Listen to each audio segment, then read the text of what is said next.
When Battle of the Gods came out in 2013, a general belief in the Dragon Ball fandom has been that Super Saiyan God, in his first appearance, overshadowed everything that came before it, especially Dragon Ball GT.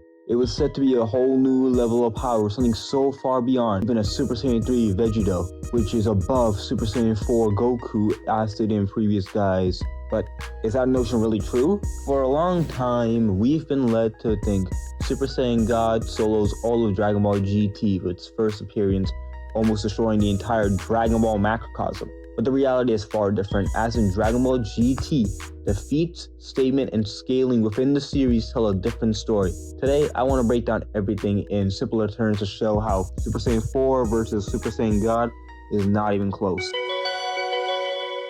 Before we dive into Super Saiyan 4, we need to talk about the big feat associated with Super Saiyan God Goku. The universe-shaking punch from Battle of the Gods when Goku clashed with Beerus. Their punches send shockwaves across the entire universe, threatening to destroy Universe 7. This reinterpretation becomes crucial. First off, this destructive renaissance wasn't just Goku's doing. The narrator and the Kais make it clear that the shockwaves resulted from both Goku and Beerus clashing. So when we talk about power scaling, we can't credit the whole output into Goku. But if you do credit it to the Goku, then him threatening to destroy 2/4 of the entire Dragon Ball macrocosm absorbs the God form into his base form, which essentially means that after this feat, Goku can do it in his base form and can use his Super Saiyan forms on top of that, which the Super Saiyan multipliers for Super Saiyan God isn't a multiplier that we are told, with Super Saiyans 1, 2, 3 being 50, 100, and 400. So for argument's sake and simplicity's sake, we're going to say that's 400 times Super Saiyan 3, or about 160,000 times his regular state. Now putting into our calculations, so 2/4 of the macrocosm is what base Goku now can currently do, right?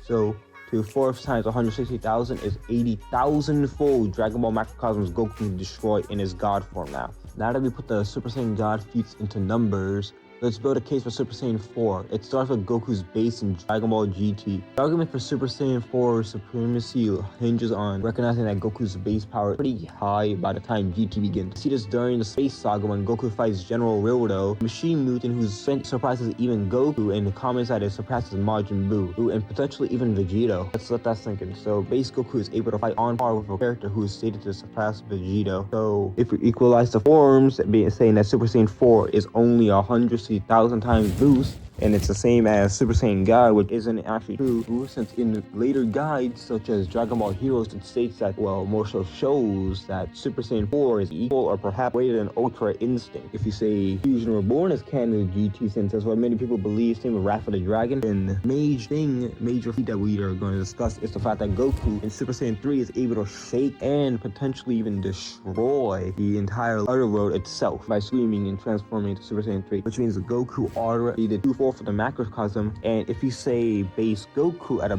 bare minimum in GT is 2, and ignore all the strength gain he's made in space, is only 2 times that Super Saiyan 3 state, and adding Super Saiyan 4 on top of that, that means he could have destroyed 160,000 macrocosms in Super Saiyan 4, which means even after post-absorption, a Super Saiyan 4 Goku would one-shot Super Saiyan God Goku.